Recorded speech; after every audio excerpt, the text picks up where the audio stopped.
ನಿವೃತ್ತ ಅಂಗನವಾಡಿ ಕಾರ್ಯಕರ್ತರು ತಮಗೆ ಬರಬೇಕಿರುವ NPS ಹಾಗೂ ಗ್ರ್ಯಾಚ್ಯುಟಿ ಹಣವನ್ನು ಶೀಘ್ರವೇ ಬಿಡುಗಡೆಗೊಳಿಸುವಂತೆ ಅವರು ಸರ್ಕಾರಕ್ಕೆ ಆಗ್ರಹಿಸಿದ್ದಾರೆ. ಸಂಬಂಧಿಸಿದಂತೆ ಅವರು ಹೇಳಿಕೆ ನೀಡಿದ್ದು, ತಾವು ನಿವೃತ್ತಿ ಹೊಂದಿ ದಶಕಗಳೇ ಕಳೆದಿದ್ದು ತಮಗೆ ಸರ್ಕಾರದಿಂದ ಬರಬೇಕಿರುವ NPS ಹಾಗೂ ಗ್ರ್ಯಾಚ್ಯುಟಿ ಹಣ ಈವರೆಗೂ ಬಾರದಿರುವುದು ತಮಗೆ ತೀವ್ರ ಸಂಕಷ್ಟಕ್ಕೀಡು ಮಾಡಿದೆ ಅಂತ ಪತ್ರಿಕಾಗೋಷ್ಠಿ ಮೂಲಕ ಅವರು ಅಳಲು ತೋಡಿಕೊಂಡಿದ್ದಾರೆ. ಅವರು ಮಾತನಾಡಿ, ಇದೇ ರೀತಿ ಸಂಕಷ್ಟಕ್ಕೀಡಾಗಿರುವವರು ಕೂಡ್ಲಿಗಿ ತಾಲೂಕಿನಲ್ಲಿ 225ಕ್ಕೂ ಹೆಚ್ಚು ಸಂಖ್ಯೆಯಲ್ಲಿದ್ದು, ನಾವೆಲ್ಲರೂ 8-10 ವರ್ಷಗಳಿಂದ ಇಲಾಖೆಯ ತಾಲೂಕು, ಜಿಲ್ಲೆ, ರಾಜ್ಯ ಮಟ್ಟದ ಕಚೇರಿಗಳಿಗೆ ಸತತವಾಗಿ ಅಲೆದಾಡುತ್ತಲೇ ಇದು ಇಲಾಖೆಯ ಇಲಾಖಾಧಿಕಾರಿಗಳಿಂದ ಯಾವುದೇ ಸ್ಪಂದನೆ ದೊರಕುತ್ತಿಲ್ಲ. ಶಾಸಕರಿಗೆ, ಸಚಿವರಿಗೆ, ಸರ್ಕಾರಕ್ಕೆ ಸಾಕಷ್ಟು ಬಾರಿ ಮನವಿ ಮಾಡಲಾಗಿದ್ದು, ಆದರೆ ಇಲಾಖೆಯಿಂದ ತಮಗೆ ಕಿಂಚಿತ್ತೂ ಮುನ್ನಡೆ ದೊರಕಿಲ್ಲ. ಅಧಿಕಾರಿಗಳು ಕೇವಲ ಆಶ್ವಾಸನೆ ನೀಡುತ್ತಲೇ ಇದ್ದಾರೆ ಅಂತ ನಿವೃತ್ತ ಅಂಗನವಾಡಿ ಕಾರ್ಯಕರ್ತೆಯರು ತೀವ್ರ ಬೇಸರ ವ್ಯಕ್ತಪಡಿಸಿದ್ದಾರೆ. ತಾವು ಸೇವೆಯಲ್ಲಿದ್ದಾಗ ಪ್ರತಿ ಬಾರಿಯ ಮಾಸಿಕ ವೇತನದಲ್ಲಿ NPS ಹಣವಾಗಿ ತಲಾ 150 ರೂಪಾಯಿಗಳಂತೆ ಹಣ ಸರ್ಕಾರ ಪಡೆದುಕೊಂಡಿತ್ತು.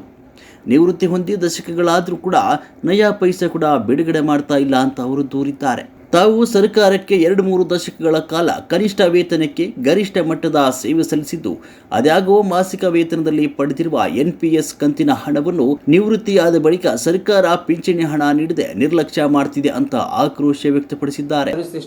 ನೀವು ಸ್ಟಾರ್ಟಿಂಗ್ ಸರ್ವಿಸ್ ಮಾಡೋ ತಿಂಗಳಿಗೆ ಎಷ್ಟಿದ್ರಿ ಸಂಬಳ? ತಿಂಗಳಿಗೆ 250 ಸರ್.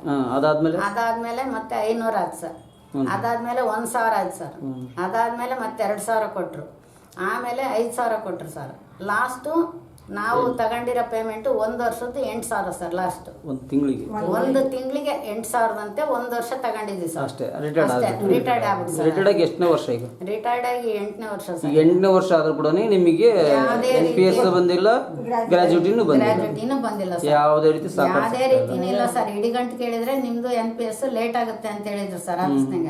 8 ವರ್ಷ ಗಟ್ಟಲೆ ಬೇಕಾ? 8 ವರ್ಷ ಗಟ್ಟಲೆ ಸರ್. ಈಗ 8 ಬಡ್ಜೆಟ್ ಮಂಡನೆ ಆಗಿರೋ ಸರ್. ಈಗ ನಾವು ರಿಟೈರ್ಡ್ ಆದ್ಮೇಲೆ 8 ಬಡ್ಜೆಟ್ ಮಂಡನೆ ಆಗಿದ್ವು ಸರ್.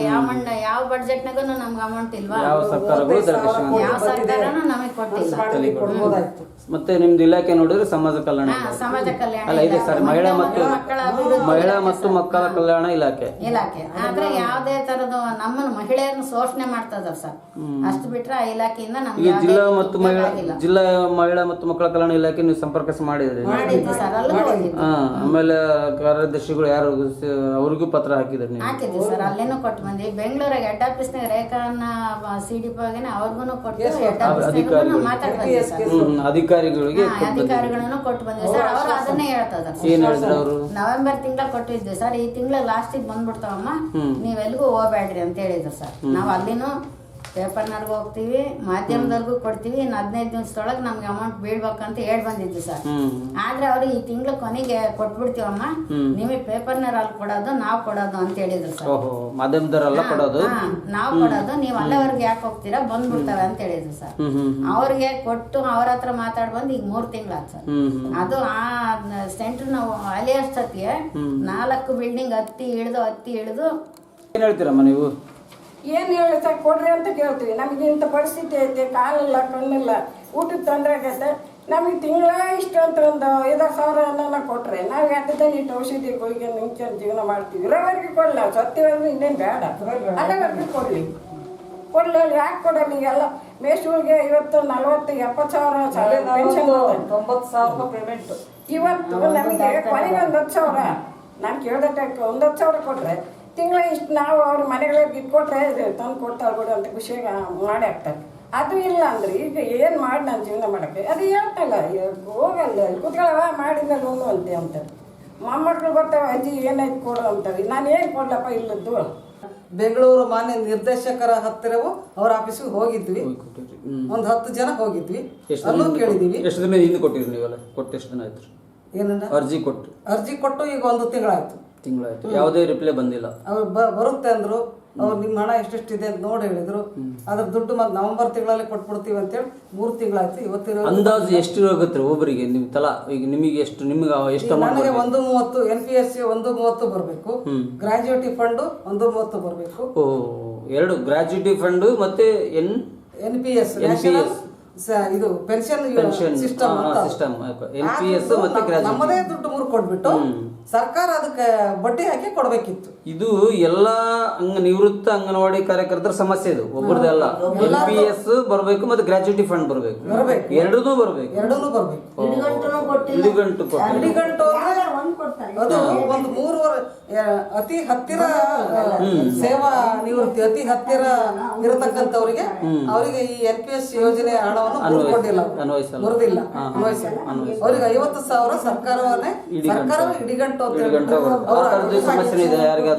ಅದು ಸಮಸ್ಯೆ ಆಗಿದೆ. ಈಗ ನಾವು ಇಷ್ಟೆಲ್ಲ ನಾವು ತಿರ್ಗಾಡಿ ಸೋತು ಹೋಗಿದ್ದೇವೆ. ನಮ್ಮ ಕೈಲಿ ಆಗೋದಿಲ್ಲ, ಇನ್ನು ವಯಸ್ಸಾಗಿದೆ, ನಾವು ತಿರ್ಗಾಡ ಶಕ್ತಿನೂ ಇಲ್ಲ, ಹಣವೂ ಇಲ್ಲ, ಏನೂ ಇಲ್ಲ.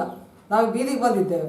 ನಾವು ಈಗ ಎಚ್ಚರಿಕೆ ತಗೊಂಡ್ಬಿಟ್ಟು ನಮ್ಮ ಇಲಾಖೆ ಮತ್ತು ನಮ್ಮ ಘನ ಸರ್ಕಾರ ನಮಗೇನಾದ್ರು NPS ಯೋಜನೆ ಹಣವನ್ನು ತತ್ಕ್ಷಣ ನಮ್ಮ ಅಕೌಂಟಿಗೆ ಹಾಕದೇ ಹೋದರೆ ನಾವು ಲೋಕಾಯುಕ್ತ ಕಚೇರಿಗೆ ಹೋಗಿ ಅವರಿಗೆ ನಾವು ಕಂಪ್ಲೇಂಟ್ ಕೊಡ್ತೇವೆ, ನ್ಯಾಯವನ್ನು ಪಡಿತೇವೆ. ಮತ್ತು ನಾವು ಸುಪ್ರೀಂ ಕೋರ್ಟ್, ಸರ್ವೋಚ್ಚ ನ್ಯಾಯಾಲಯಕ್ಕೆ ಹೋಗೋರಿದ್ದೇವೆ. ಇದಾದ ಮೇಲೆ ಸರ್ಕಾರ ಇದಕ್ಕೆ ಸ್ಪಂದಿಸದೇ ಇದ್ದರೆ, ನಮ್ಮ ಇಲಾಖೆ ಇದಕ್ಕೇನೂ ಒಂದು ಉತ್ತರವನ್ನು ಕೊಡದೆ ನಮಗೆ ಸ್ಪಂದಿಸೋದು ಅಂದರೆ ಬರೀ ಬಾಯೊಳಗೆ ಬೆಣ್ಣೆ ಮಾತಾಡೋದಲ್ಲ. ನಮ್ಮ ಅಕೌಂಟಿಗೆ ದುಡ್ಡು ಬರಬೇಕು, ನಮಗೆ ನ್ಯಾಯ ಸಲ್ಲಿಸ್ಬೇಕು ಅವರು. ಇವ್ರು ಯಾವಾಗ ನ್ಯಾಯ ಸಲ್ಲಿಸದೇ ಇದ್ದರೆ ಇಷ್ಟು 8 ವರ್ಷ ನಾವು ತಡ್ಕೊಂಡಿದ್ದೀವಿ, ನೋಡೋಣ ಕೊಡ್ತಾರೆ ಅಂತ ನಾವು ಸಮಾಧಾನದಿಂದ ಇದ್ದೇವೆ. ಇನ್ನೂ ನಮ್ಮ ತಾಳ್ಮೆ ಮಿತಿ ಮೀರಿ ಹೋಗಿದೆ. ನಮ್ಮ ತಾಳ್ಮೆಯನ್ನು ಪರೀಕ್ಷೆ ದಯವಿಟ್ಟು ಮಾಡಬೇಡಿ ಸರ್ಕಾರ, ದಯವಿಟ್ಟು ಸರ್ಕಾರ, ಮಾನ್ಯ ಸರ್ಕಾರ ಮತ್ತು ಮಾನ್ಯ ಇಲಾಖೆಗೆ ನಾನು ಕಳಕಳಿಯಿಂದ ಕೈ ಮುಗಿದು ಕೇಳ್ಕೊಳ್ತಾ ಇದ್ದೇನೆ.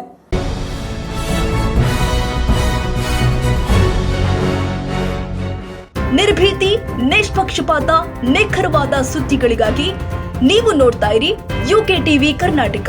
ಇದು ನಿಮ್ಮ ಧ್ವನಿ. ಇನ್ನು ಹೆಚ್ಚಿನ ಸುದ್ದಿಗಳಿಗಾಗಿ ನಮ್ಮ ಚಾನೆಲ್ ಅನ್ನ ಲೈಕ್ ಮಾಡಿ, ಸಬ್ಸ್ಕ್ರೈಬ್ ಮಾಡಿ, ಪಕ್ಕದಲ್ಲಿ ಇರುವ ಬೆಲ್ ಐಕಾನ್ ಪ್ರೆಸ್ ಮಾಡಿ. ಧನ್ಯವಾದಗಳು.